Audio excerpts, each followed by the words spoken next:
여러분 안녕하십니까? YTN 시청자를 위한 옴부즈만 프로그램 시청자의 눈입니다. 먼저 뉴스 진단 시간입니다. 이번 주에는 체육계 비리 관련 보도를 모니터했습니다. 이정남 시청자평가원 스포츠부 조은지 기자 나오셨습니다. 안녕하세요. 안녕하십니까? 예, 최근 수영계를 비롯해서 체육계가 검찰 수사를 받고 있다는데 어떤 내용인가요? 네, 검찰이 대학과 국민체육진흥공단 산하기관 등에서 스포츠 연구개발 국고보조금을 유용한 단서를 포착해 본격 수사에 나섰습니다. 지난 5일 서울중앙지검 특수일부는 국민체육진흥공단 산하 스포츠개발원 등 10여 곳을 압수수색해 보조금 입출금 내역서와 회계 자료, 내부 보고 등 확보했습니다. 압수수색 대상에는 스포츠 R&D 사업에 참여한 S대학 등 일부 대학의 산업협력단도 포함된 것으로 전해졌는데요. 지난해 검찰은 국민체육진흥공단 과제를 수행하면서 연구개발비를 빼돌린 기업체들을 재판에 넘겼습니다. 최근 수영을 비롯해 몇몇 체육계가 검찰 수사를 받고 있고 또 이런 내용이 언론을 통해 보도됐습니다. 체육단체가 대표 선수 선발 부정, 또 심판 판정 왜곡, 훈련비 횡령, 이씨 비리 등을 저질렀다는 것인데요. 체육계의 부정과 비리가 오랫동안 누적되다 보니 국민들도 무감각하게 받아들여지는 것 같습니다. 체육계의 비리를 근본적으로 개선할 수 있는 방안은 무엇인지 모색해 볼 필요가 있는데요. 일각에서는 체육단체로부터 중립적인 분쟁 해결 기구를 설치해 체육계 비리를 사전에 차단하는 것을 근본적인 대책일 수 있다고 주장합니다. 최근 체육계를 뒤흔들고 있는 비리가 또 구체적으로 무엇인지 취재된 내용을 설명 부탁드립니다. 네, 조은지 기자, 체육계 비리 잊을만 하면 터져나온 것 같습니다. 그만큼 고질적인 문제라는 얘기 아니겠습니까? 실태가 어느 정도인가요? 네, 사실 제가 스포츠 기자가 되고 싶었던 이유가 좋은 기사, 이기는 선수, 훈훈한 사연 같은 걸 소개시켜주고 싶어서 된 건데 요즘 같아서는 직업 선택을 좀 잘못한 것 같습니다. 네. 체육계가 그야말로 쑥대밭인데요. 말씀하신 국고 보조금 유용과 수영연맹 비리 등 검찰이 직접 손을 대고 있는 사건이 여럿 있습니다. 효자 종목 쇼트트랙은 최근 불법 스포츠 도박으로 경찰에 무더기 입건되면서 홍역을 앓고 있습니다. 새삼스럽지도 않습니다. 지난해 체육계는 도박과 뒷돈, 각종 비리로 몸살을 앓았습니다. 스타 야구 선수인 오승환과 임창용, 윤성환과 안지만 등이 해외 원정 도박 의혹을 받았고요. 프로축구에서는 심판이 구단에서 돈을 받고 승부에 영향을 끼친 혐의로 구속되는 사태까지 벌어졌습니다. 대표적인 명장이죠. 전창진 감독 역시 승부 조작과 불법 도박 혐의로 농구계에서 퇴출됐고요. 역도 금메달리스트 사재혁 선수는 후배를 폭행한 혐의로 재판에 넘겨졌습니다. 사실 손으로 일일이 꼽는 게 머쓱할 정도로 체육계는 사건, 사고가 끊이질 않았습니다. 최근 비리 가운데 가장 뜨거운 감자는 단연 수영연맹일 것 같은데요. 서울중앙지검 특수일부가 지난 2월 수영연맹을 전격 압수수색하면서 비리 척결에 신호탄을 쏘았습니다. 뒷돈과 공금 횡령, 연맹의 총체적 비리가 속속 드러났고요. 관련자 14명이 기소됐고 전무이사 등 전현직 임원 5명은 구속 상태로 재판에 넘겨졌습니다. 특히 박태환 선수의 스승으로 잘 알려진 노민상 감독이 전무이사에게 실업팀 감독 선임 등 청탁 명목으로 1억 원을 건넨 사실이 드러나 충격을 안겼습니다. 검찰은 수영연맹 주요 임원 대부분이 비리 혐의에 가담했다라면서 학연과 지연, 선후배 등으로 맺어진 폐쇄적인 조직에서 특정 인맥이 조직을 장악해 전횡한 결과라고 설명을 했습니다. 이번 수영연맹 비리가 특히나 지탄을 받는 이유가 있는데요. 그건 국가대표 선발을 둘러싸고까지 금품을 주고받았다라는 사실 때문일 것 같습니다. 기록이 더 좋은 선수가 뚜렷한 이유 없이 탈락하는 등 그동안 선수 선발 과정이 불투명했고 대표팀 운영도 자의적으로 이루어졌다라는 사실이 검찰 수사 결과 드러났습니다.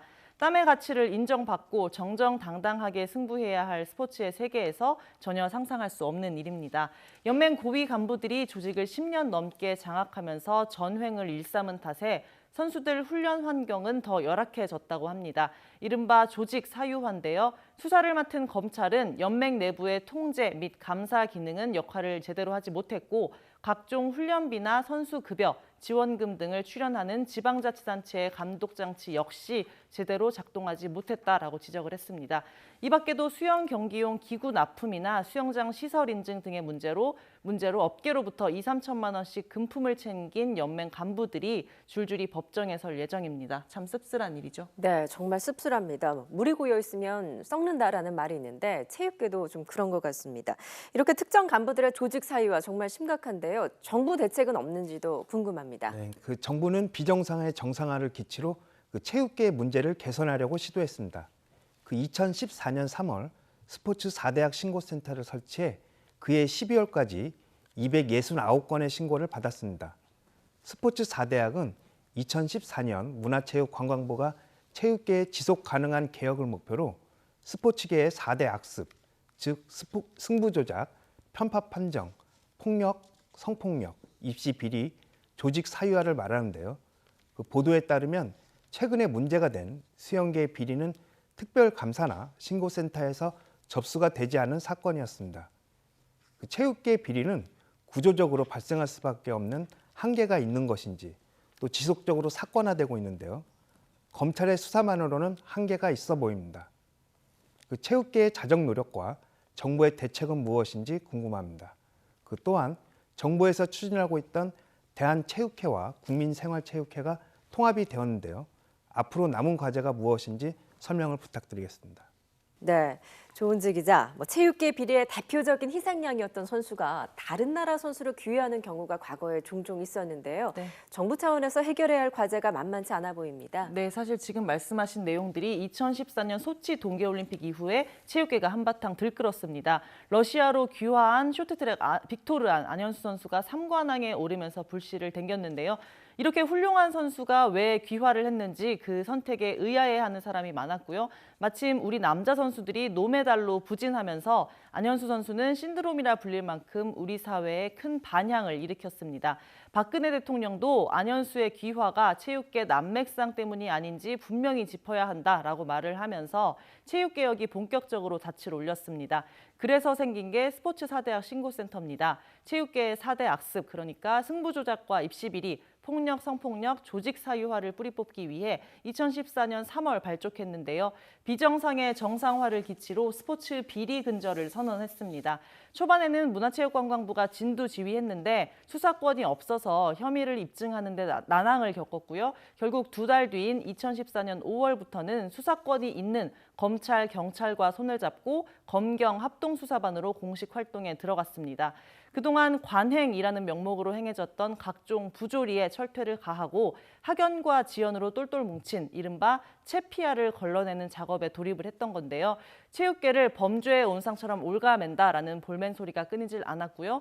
상대편을 흠집내기 위한 악의적인 제보를 하는 창구로 악용되기도 했습니다.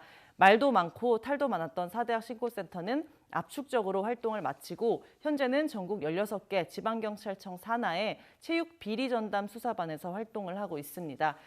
최근 체육계가 더 문제가 많다, 혼탁하다라고 느껴지는 이유에 착시 효과도 있을 것 같은데요.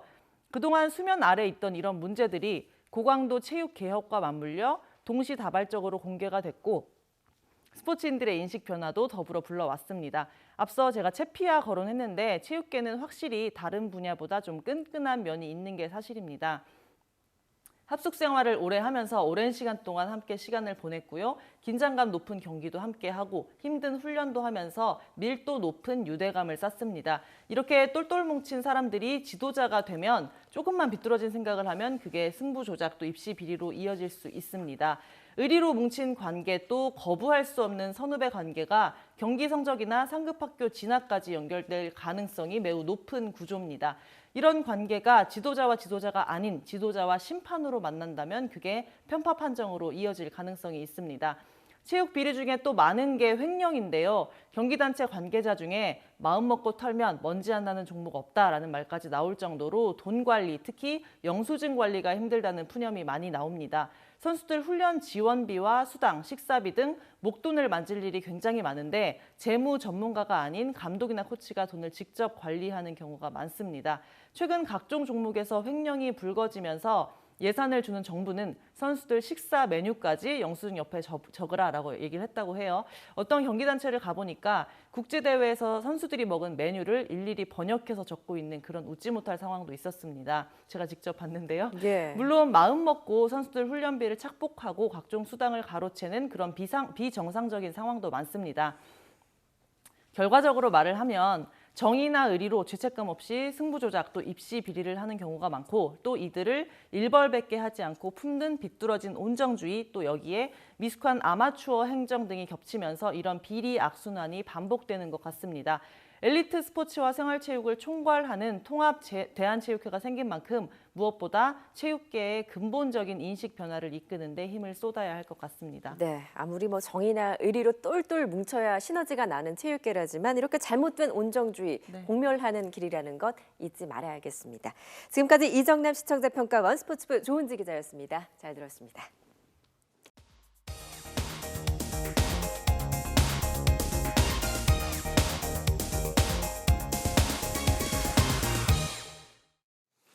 지상파 DMB 채널인 YTN DMB 프로그램을 평가하는 내가 본 YTN 순서입니다. 이번 주에는 녹색의 꿈과 김선영의 뉴스나이트에 대한 고두희 평가원의 의견을 들어보겠습니다. 안녕하세요. YTN DMB 시청자평가원 고두희입니다. 최근 미국의 한 전기자동차 업체의 신모델이 역사상 최다 주문을 기록했다는 소식이 전해졌습니다. 예약 판매를 시작한 지 일주일 만에 주문 대수가 32만 대가 넘었고 판매 대금은 우리 돈으로 16조 원에 달한다고 합니다. 이처럼 전기 자동차에 대한 관심이 급격하게 증가한 이유는 인류가 살고 있는 지구의 온난화가 가속화되면서 환경에 대한 관심이 늘어나고 있기 때문일 것입니다. YTN에서는 녹색의 꿈이라는 프로그램으로 환경에 접근하는 새로운 시각을 제공하고 있습니다. 기존의 환경 다큐멘터리가 자연에서 이루어진 방식을 관찰했다면 녹색의 꿈은 도시에서 인간과 자연이 함께 어울려 살 수 있는 공존의 방식을 설명하고자 합니다. 탄소 배출을 줄이는 전기자동차 편에서는 도시 안에서 점차 그 수가 확대되어 가고 있는 전기자동차와 관련된 이야기를 다루었습니다.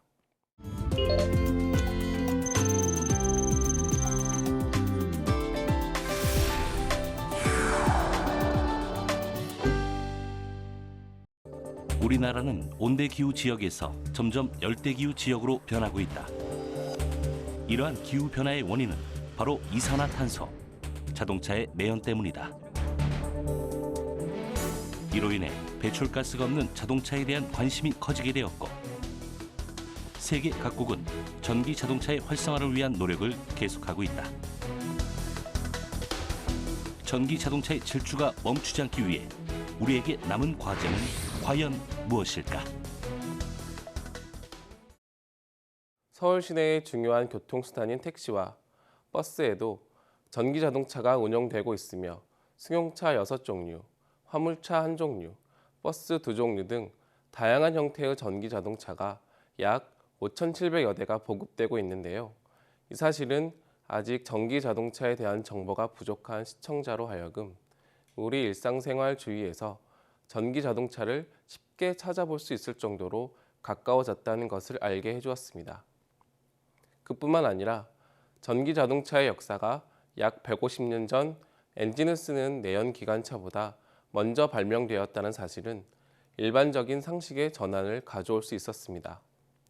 과거에 전기자동차가 개발되었지만 대규모 유전의 발견으로 인해 석유 가격이 하락함에 따라 전기자동차를 개발할 필요가 없었다는 역사적인 배경은 시청자의 호기심을 자극하였으며 이는 단순히 전기자동차가 상상의 산물이나 최신의 기술이 아닌 환경 변화에 따라 인간의 생활에 꼭 필요한 장치가 되고 있다는 당위성을 설명하는 부분이라 생각됩니다.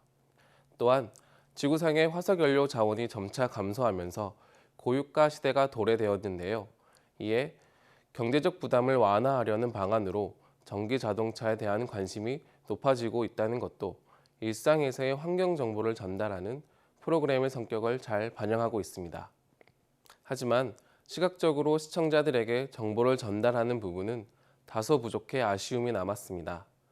전기자동차의 나라별 점유율이나 2013년과 2014년 우리나라의 전기 자동차 수요가 변화하고 있다는 점은 그래픽 도표를 이용하여 쉽게 확인할 수 있었지만 2015년 기준 전체 승용차 대비 글로벌 전기 자동차의 점유율이 0.08%라는 점은 짧은 멘트로 언급만 되었습니다.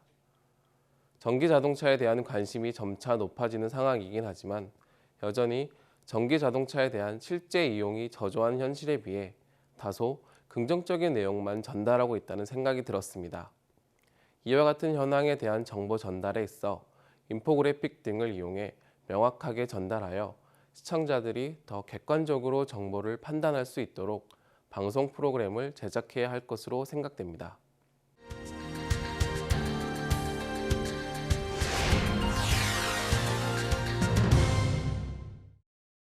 오 년 전 동기 여학생을 성추행한 고려대 의대생 집단 성추행 사건 기억하시죠? 그 사건의 가해자가 다른 대학 의과대학에 버젓이 다니고 있는 것으로 뒤늦게 드러났습니다. 성범죄 전과자가 의료인의 길을 걷는 것은 맞지 않다면서 학생들이 크게 반발하고 있습니다. 최근 아동학대와 성범죄와 관련한 뉴스가 자주 보도되면서 우리 사회의 윤리적, 법적 기준이 강화되어야 한다는 여론이 높아지고 있는데요. 뒤집어 말하면 우리 사회의 윤리 도덕이 그 중심을 잃어가고 있다는 것을 방증하기도 합니다. 최근에는 아직 의사가 되지 못한 의대생의 성범죄 전력이 이슈가 되었는데요. 몇 년 전 동기 여학생을 성추행해 실형을 선고받고 해당 대학에 출교 조치를 받았던 의대생이 다른 대학 의대에 입학했다는 사실이 밝혀졌습니다. 현행법상 문제는 없지만 성범죄 전과자가 의료인의 길을 밟는 것에 대한 논란이 불거졌습니다. 논란이 있는 뉴스를 다룰 때는 한쪽에 치우치지 않고 다양한 의견을 중립적으로 다루어 시청자들이 주체적으로 같이 판단을 할 수 있도록 유도하는 것이 중요합니다. 이런 점에서 이 뉴스는 매우 신경을 썼다는 느낌을 받았는데요. 성범죄자의 의료인 취업에 관한 찬성과 반대 입장뿐 아니라 전문가의 설명, 이와 관련한 의료법과 헌법재판소의 판례 등 비교적 다양한 시각을 전달해 주었습니다. 다만 성범죄 전력을 가진 학생의 동료 학생들이 이를 꺼리고 학교 측에 출교 조치를 요구했다는 정보를 전달할 때 일부 여학생이라는 자막을 내보냈는데요. 이 부분은 자칫 일부 여학생들의 의견인 듯한 인상을 줄 수 있어 삭제하는 것이 좋았을 것입니다. 사회의 논란을 불러일으킨 뉴스를 다루는 것은 다양한 의견이 오가기 때문에 조그마한 실수가 큰 파문을 일으킬 가능성이 큽니다. 따라서 단어 선택이나 뉴스를 전달하는 기자나 앵커의 태도, 자막이나 그림 등의 그래픽 등에 조금 더 신경을 쓰는 등 오늘날 뉴스의 역할이 무엇인지 잘 생각해 보아야 할 것입니다.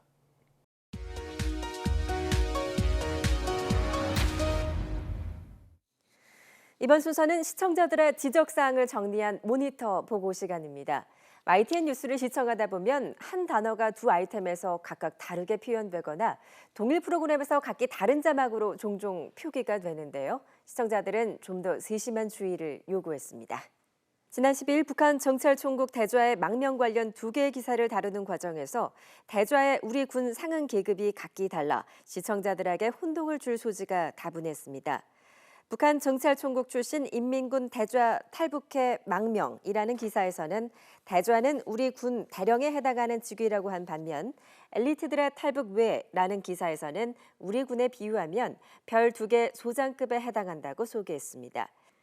정부 측의 발표, 즉 북한 정찰총국 대좌의 파워가 일반 부대 중장급이라는 표현 그대로 받아오는 과정에서 혼선을 일으킨 것으로 추측되는데 전후 상관관계를 보다 꼼꼼하게 체크했더라면 하는 아쉬움이 남는다는 지적이 있었습니다. 같은 날 북한 정찰총국 대좌 외교관도 탈북과 엘리트들의 탈북 외라는 두 아이템에 공통으로 등장한 북한 전문가의 경우 네임수퍼가 각각 YTN 객원 해설위원과 북한 미래포럼 대표로 표기됐습니다. 같은 프로그램 내에서는 가급적 네임수퍼가 일치됐으면 좋겠다는 시청자의 지적도 있었습니다. 그런가 하면 일본 한국식 인사법 논란과 관련한 기사에서 일본의 맥도날드 CF가 방송됐습니다. 이때 쟁점이 되는 공수식 인사 장면만 선별해 보여줬어도 충분히 이해 가능할 수 있었을 것으로 보이는데 일본어 CF를 거의 다 보여줘 일본말을 알아듣지 못하는 일반 시청자들은 의미 없이 화면을 보고 있어야 했습니다. 또한 화면에서 자막으로 공수식 인사라고 표기했는데 공수식 인사에 대해 등장인물이 말을 하는 상황이 아니므로 이때는 큰 따옴표가 아닌 작은 따옴표를 사용하는 것이 올바른 표기라는 지적이 있었습니다.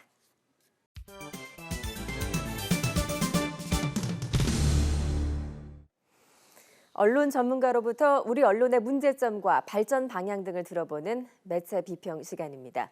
오늘은 정대철 한양대학교 교수로부터 선거보도의 관행에 대한 문제점이라는 주제의 논평을 들어보겠습니다. 뉴스는 세계를 향해 나 있는 창이다.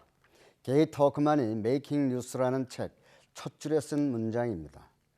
창문을 통해 보는 풍경은 창문의 조건에 따라 달라질 수 있다는 점을 프레임과 그물, 유형화, 관행적 사실성으로 설명하고 있습니다. 직업적 관행에 대한 문제는 오래전부터 제기되어 왔습니다.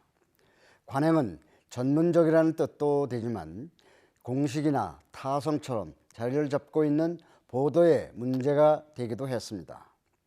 선거 보도와 관련해서 몇 가지 짚어보겠습니다. 선거에서 평등을 존중하는 것처럼 선거 보도도 공정성에 대한 비중을 높여왔습니다.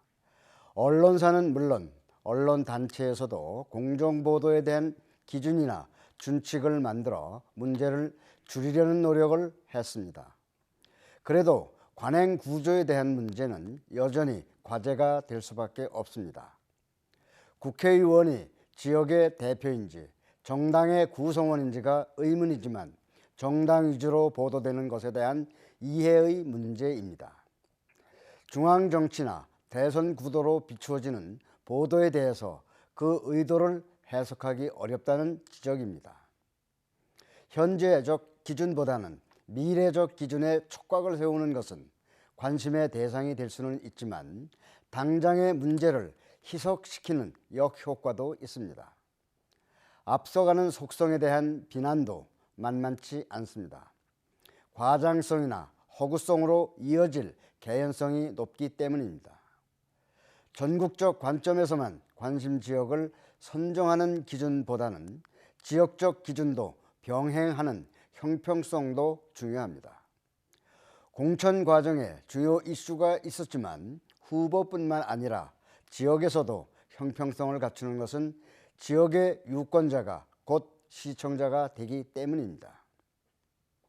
선거 보도에서 유형화도 장단점이 있습니다. 간단하게 정리하는 방식이지만 분리 대립 각도에서는 문제가 된다는 점입니다. 특정 지역이 대선 후보로 연결된다는 오래된 기준들이 아직도 유효한 것인지, 지역적 가치의 차별화가 가능한 예측인지 가늠하기 어려운 보도들입니다.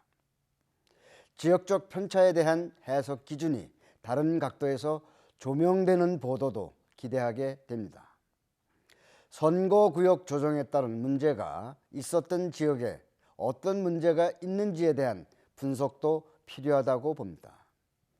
지역적 특성을 고려한 것인지 간편하게 인구수만 적용하여 지역적 특성을 배제한 결과가 듭니다. 다른 지역과 차별성에서 오는 문제를 짚어낼 수도 있을 것으로 봅니다. 특히 이번 국회의원 선거는 예상하지 못했던 결과가 많이 나와서 선거 전후에 보도기사가 많아질 것으로 보고 있습니다. 달라진 것에 대한 불안과 기대에 대한 보도의 역할이 중요한 시점이기도 합니다. 선거는 유권자의 지지를 경쟁하여 결정하는 방식입니다. 경쟁은 수단에 지나지 않습니다. 목적은 지역 발전과 국가 발전이라는 대명제를 위한 활동입니다. 그러한 역할을 보도하는 것이 선거 보도의 가치입니다. 시청자의 눈은 시청자 여러분의 참여를 기다리고 있습니다. YTN 홈페이지 시청자 의견 코너에 글을 남겨주시면 좀 더 정확하고 공정한 방송을 만드는 데 참고하겠습니다. 이번 주 순서는 여기서 마치겠습니다. 시청해주신 여러분 고맙습니다.